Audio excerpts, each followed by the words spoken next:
Political Capital is brought to you by Uber Canada. Learn more at uber.com/flexibilityworks.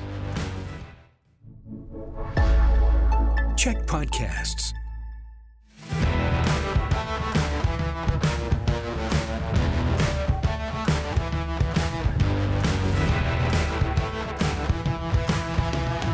Hey everyone, and welcome to Political Capital, your source for all the latest in BC politics. I'm your host, Rob Shaw, coming to you from the CHEK News World Headquarters here in Victoria.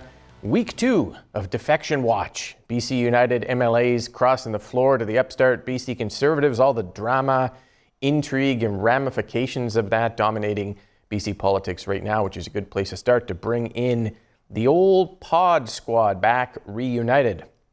Jeff Ferrier, Frame Point Strategies, Allie Blades, MASH Strategies, and Green Strategist Extraordinaire Jillian Oliver here back together as always. Thank you for being here. Welcome back, Allie. You missed one defection, but we caught them all. We've got 2 of them in play now. Last week we were talking about BC United MLA Lauren Dirksen crossing the floor to the Conservatives. A couple days later, the second shoe dropped. Surrey South MLA Elenore Sturko saying she lost confidence in United leader Kevin Falcon and that party and was defecting to John Rustad's Conservatives. Stunning stuff for a lot of reasons, which we will start to discuss now. So, Allie, surprised when you saw this? Surprised how it's played out? What is going through your mind on Sturko Watch?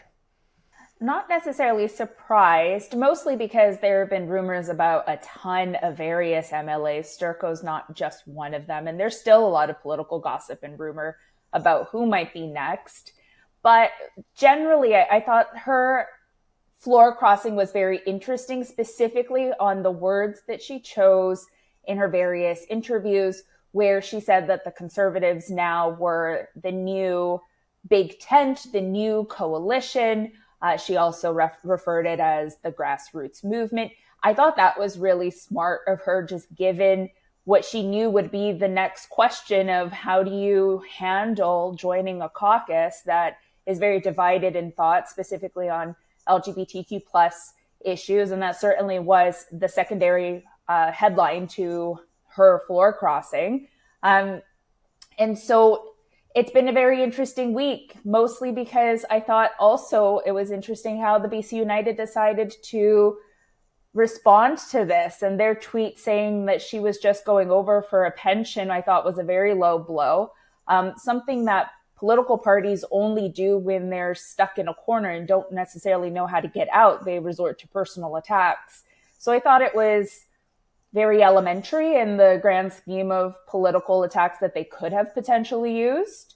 But yeah, her comments on the big tent and the new coalition, I think really opened a door for candidate recruitment and diverse thought going into the development of the platform as well. Mm-hmm. We did see shortly after Brandon Fonseca, who is the candidate in Coquitlam Millardville, quit BC United, using the same language of that the Conservatives are now the tent and we don't want United to divide the vote, kind of flipping it into the strength position there. Allie, just back to you on one more thing there. Do you think there will be more? Like, what's your best guess at this point? Is it possible, given, the Conservatives have so many candidates in place, and Rustad said he won't remove them if there's a United person who wants to come over, but what do you think? Yeah, I thought about this a lot this week, because on one hand, how many is too many, and that you're basically just BC United under a different name, the rebrand that potentially might actually work. So there's that, but then there's also the political math of who's left, who doesn't have a Conservative candidate in their riding, although not limited to, because in my conversations about this, there's been a lot of theorizing about, well, Elenore Sturko didn't necessarily do an apples to apples riding crossover. She's now running in Cloverdale. And then this is also an opportunity that if some of the earlier candidates that Conservative organizers are regretting recruiting because they might have some political baggage, that this is an opportunity to boot them out too. Jillian, let's bring you in. What did you make of this defection from Sturko? Well, I think it was, I was surprised to see it, but it was interesting to hear her justification. And she was actually pretty open about the fact that it was the polling and political calculus that led to her decision. She said you can only ignore the polls for so long. Also interesting to hear Kevin Falcon's response to that it shows her sort of, that she's a newer MLA, that she's politically naive. And, we won't ever really get a chance to know who is right because now she's gone and this split has happened. And I think it's going to be hard for United to overcome at this point. And they've got a lot of work to do to try to, even potentially run a full slate at this point because of the way that they're bleeding candidates. But I think that it doesn't reflect great on her. The riding that she's running in, the NDP won by 20 points last cycle. It's a pretty big, and there wasn't this potential vote split on the right that we're going to see. So I think it'll be really interesting to see. It's going to be one of those races to watch to see if she holds onto her seat. But typically voters don't like it when they don't know if they can trust where you stand on issues. If you're so willing to change teams because of political calculus without really offering something substantive from an issue standpoint or what you're going to do for voters when it's really just about saving your job, I think that is really hard for voters to swallow. And I think it's going to be tough for her to hold on to her seat, even though that's why she made the decision. She did say in that press conference, she was asked, did you try to get John Rustad to give you Surrey South? And she said, yeah, that was part of the discussion. Didn't get it from him because the Conservatives have a candidate there, so she couldn't run in the riding she's in. She had to move, and it's going to be a much harder riding. You're absolutely right. Jeff, that plus the building kind of hypocrisy angle here that certainly some people leveled against Sturko for joining a party that values-wise, especially in the LGBTQ community, kind of blew some people's minds. Yeah, this is a spectacle of hypocrisy on the political right on all sides. Now, before we dive in, I want to say that I get what many Conservative voters are feeling. There's working class folks who work hard, play by the rules, but you're struggling with housing, cost of living, life is hard, you want it to get better. So what I'm saying isn't about you, the voters. It's about the political leaders who are exploiting this frustration, whose policies got us here in the first place, and whose future plans will likely make things worse for you. I'm not going to say anything about what Elenore Sturko's decision here meant to the LGBTQ plus community. I have a couple friends who are part of the community, and they had a couple interesting things to say, and I want to share their perspectives because far be it for me to lecture folks in a community that I'm not part of. So my friend Paul Nixie said this is a little bit lighthearted. Sure, Elenore Sturko's completely abandoned the LGBTQ community, but think of it from her perspective. She has a much better chance of getting herself elected now, and that's the important thing. But more cutting and more to the point. Charmaine De Silva, friend, said, "My phone is blowing up with many members of our community saying they're shocked she'd trade in the safety of our community for a shot at power. I'm not shocked, but it's sad, though." Mm-hmm. I'll let those words speak for themselves. But let's be clear here. It's not the only hypocrisy that's in focus here. You have Kevin Falcon, who is shocked that Sturko would defect to the Conservatives. He says in tweets that he would rather lose than sell out to the Conservatives and betray his principles. The same Kevin Falcon who just days ago was trying to form a coalition with these very same Conservatives held a press conference to say that the only reason he wasn't in a coalition with them is because the Conservatives wouldn't have it. And now he's ready, he was ready to climb into bed with the same extremists he now decries. And it's not leadership. It's a political circus. No ringmaster, just clowns fighting for the spotlight, and certainly not ready to govern. Jillian, the hypocrisy part that Jeff just talked about there seemed to coalesce around SOGI, which is something that has been a political football for a while now. Sturko emerging with John Rustad to say, hey, you know what?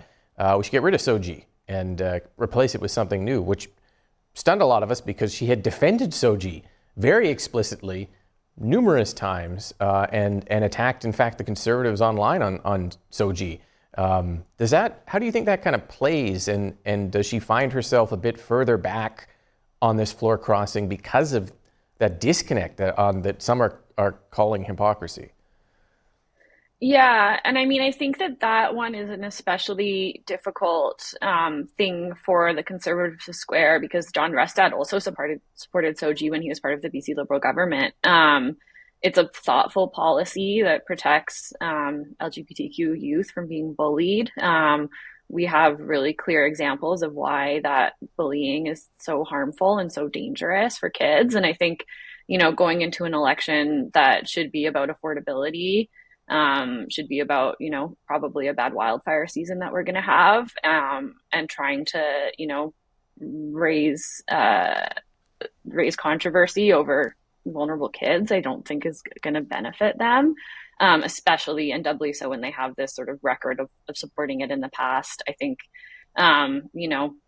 it's going to be really interesting to see how they come out with what their alternative is and how they answer more specific questions about that, because it obviously is going to be an election issue now, and how they reconcile that within their own party. I mean, the Conservatives exist because the NDP almost effectively sort of, managed to splinter off this more radical social conservative faction from the BC Liberals, because the BC Liberals knew that that faction has hurt them in the last couple of election cycles because of opposition that comes out. So now it's funny to see the Conservatives almost wrestling with the same thing so soon after splintering with their internal politics. They've got a lot of candidates, members, organizers who are socially conservative, and I think they don't have a long time to reconcile and come up with sort of, a policy that's going to be acceptable for everyone. We're going to have these candidates at local debates. We're going to have, them speaking to the media. It's going to be really hard to get everybody singing from the same song sheet on these issues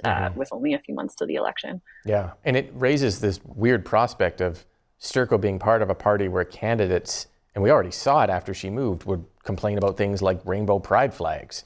And what is she supposed to do in that party with that position? And she said it's a big tent party.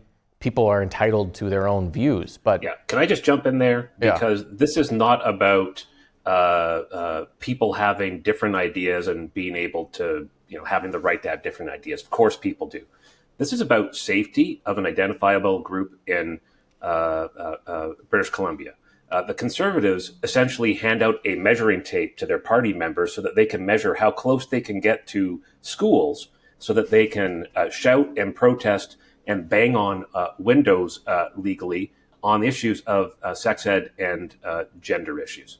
If you're a kid in that school and you're surrounded by a bunch of kids who are watching their parents doing those things outside the school, pointing fingers at LGBTQ kids, calling them names, saying the vilest things. What do you think those LGBTQ kids are thinking when they go into a school bathroom? They're looking over their shoulder. They're wondering what's going to happen to them. They're afraid. It isn't a big tent of issues. It's about taking a stand, and where people are upset. It's an issue of she's giving the cloak of respectability to a position and approach that is actively hurting really vulnerable kids. And that is where I think we see a lot of the anger from that community in terms of this switch. So it's not about ideas, it's about safety. Though, Allie, like the cloak of respectability, fair, but the Conservatives are so far up in the polls, it's almost like do they need that? Do they need Sturko to come in and talk about these issues, validate them in some way? They seem to be doing so well. And Kevin Falcon, as Jeff pointed out, his response to this was, I am focused on the mainstream, not the far left and not the extreme of the right, the mainstream, and that's where I want to go. What do you make of that? There are a few things that I think. One, I just want to, not to deviate the conversation too much, but when Jillian was talking about the fact that Cloverdale's a very difficult riding to win, there's a theory that I have that they'll also just put her in Colchena in the by-election afterwards. So save that for our conversation months from now too. Now, did they need her? Did the Conservatives need her? Yeah, they did, for this big tent, this big new coalition. Now this evolution of where their policy goes will now shift dramatically with Eleanor's being part of the caucus and the people that she's going to bring with her. Now, I always like to say that we saw a party evolve from just John Rustad's thoughts to the incorporation of Bruce, and now Lauren and Elenore, and all of their candidates too. So maybe the Conservative Party that we saw a year ago isn't necessarily going to be the ones that are creating this platform now that they have a larger membership that they're responsible to. Let's also remember the political communications in the theater here when the BC Liberals are going to attack the Conservatives on these very issues. Those were their members 2 minutes ago. And so there's going to be a lot of political hypocrisy when they start to point fingers at the Conservatives when that was very much their base a short while ago. Mm-hmm. No, those are great points. Jillian, not to buttonhole you on the green issue, but is there anything the Greens should be looking at in this? I noticed they put out a social media post this week saying, can't wait until, all these other parties get over their fussing and feuding on floor crossings and we get back to the real issues. And I was kind of thinking, okay, but it's hard for the Greens to find space when we're all caught up in this intrigue. Yeah, I think that it's time for them to start getting into campaign mode and getting louder. I think they did a good job when they got out first on the abortion issue and, sort of positioning Sonia Furstenau and their candidates as sort of a effective counter to the Conservatives because, realistically, they're a very socially progressive party. They're going to be going after votes more from that spectrum, probably not from the Conservatives, but more from the BC United and NDP sort of end of the spectrum and also non-voters.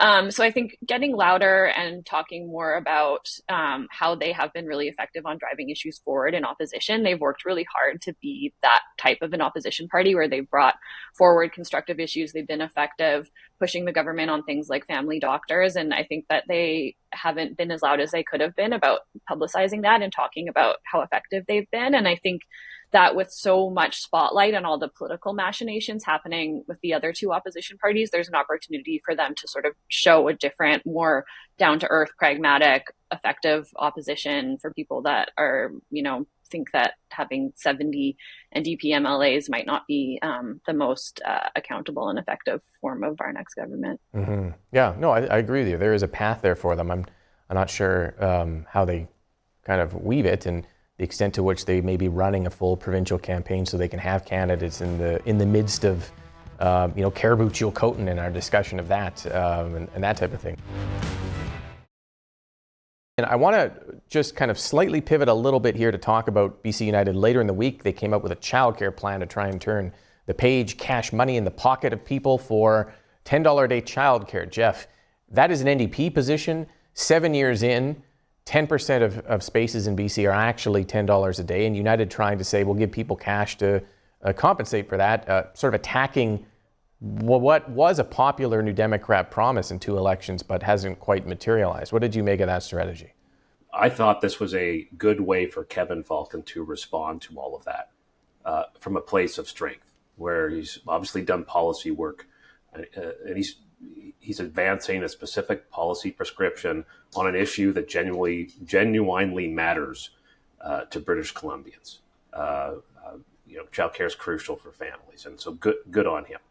I think the big problem with Falcon's plan is there's torque statistics meant to exaggerate the challenge to his benefit. Claiming there are 10,000 fewer childcare spaces is baloney. The NDP hasn't got the $10 a day childcare yet, but they've increased spaces by 33%, both in the public and private spaces, 17,000 more in the private space. Costs are down dramatically, $53 a day when the NDP came into power on average, $18 a day on average now. If you're a parent like me and you had your kid on waiting lists and you had to pay a fee for the right to be considered for a space, that's not allowed anymore, so there's a saving. But there's work that remains to be done. It's good for Falcon to push on this issue. We need more spaces. We need to lower costs. We need to train more early childhood educators to fill the roles and meet the demand. But the big problem with Falcon's plan is that for someone who's promised to reduce spending, you look at what happened under BC Liberals when they were in government. They promised to reduce spending. They cut childcare subsidies and ended a $14 a day childcare $14 a day childcare program that help parents. Allie, $10 a day, NDP plan, United kind of focusing on almost like trying to supercharge an NDP election promise from the last two elections. What do you think? It's smart policy. I won't argue with that. My only criticism about this whole thing is that the timing of it was actually probably better suited for closer to the election and after all of this political drama maybe died down a little bit. Reason why is I understand where the thought process was that the BC United kind of needed something to insert themselves into the media cycle that was positive for them rather than them bleeding all of these candidates and MLAs. But it's going to continue to be a problem for BC United political communications because the timing of things it's not right.